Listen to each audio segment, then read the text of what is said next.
செம்ம கடுப்பா இருக்கு. ஒரு பொருள் எடுத்து வைக்க முடியல. கிளம்பியாச்சா போலாமா? இவா ஒண்ணுமே எடுத்து வைக்க முடியல. அதுக்கு ஏன் டென்ஷனா இருக்க? நம்ம போயிட்டு வந்தா பிரச்சனை இல்லை, நம்ம ஸ்டே பண்ணணும்.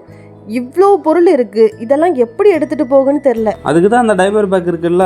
ஆமால, மறந்தே போயிட்டேன். சரி இரு, நான் போய் எடுத்துட்டு வரேன். சரி. வெளியே கிளம்பும் போது எல்லா பொருளையும் கேரி பண்ணி கொண்டு போக நான் வாங்கின ப்ராடக்ட் தான் இந்த டைபர் பேக். இது பார்க்க சின்னதா இருந்தாலும் ஸ்பேசியஸா இருக்கும். ஃபீடிங் பாட்டில், டயப்பர்ஸ், திங்ஸ் எல்லாம் வைக்கிறதுக்கு குட்டி குட்டி ரேக் மாதிரி கொடுத்துருக்காங்க. இதுல பொருட்கள் குலையாம அப்படியே வச்சுக்கலாம். Extra feeding bottle, water bottles வைக்கிறது மாதிரி ஃப்ரண்ட் அண்ட் சைட்லயும் வந்து பாக்கெட் கொடுத்துருக்காங்க. நான் ஆதிஸ்ரீ, என்னோட ஹஸ்பண்ட் 3 பேருமே அக்கா வீட்டுக்கு ஸ்டே பண்ண தான் போறோம். அதனால திங்ஸ் நார்மல் பேக்ல செட் ஆகல. இதுல ஆதிஸ்ரீக்கு தேவையான எல்லா பொருளையும் எடுத்துக்கிட்டோம். கூடவே எங்களுக்கு தேவையான ட்ரெஸ்ஸை கூட நாங்க எடுத்து வச்சிருக்கோம். பெரிய பொருள் குட்டி பொருளை நசுக்காம இருக்கு. இப்படி கூட நீங்க கேரி பண்ணிக்கலாம், இல்லைன்னா இப்படி கூட கேரி பண்ணிக்கலாம். ஆதிஸ்ரீக்கும் எங்களுக்கும் தேவையான எல்லா பொருளையும் ஒரே பேக்ல எடுத்து வச்சுட்டு நாங்க கிளம்பிட்டோம்.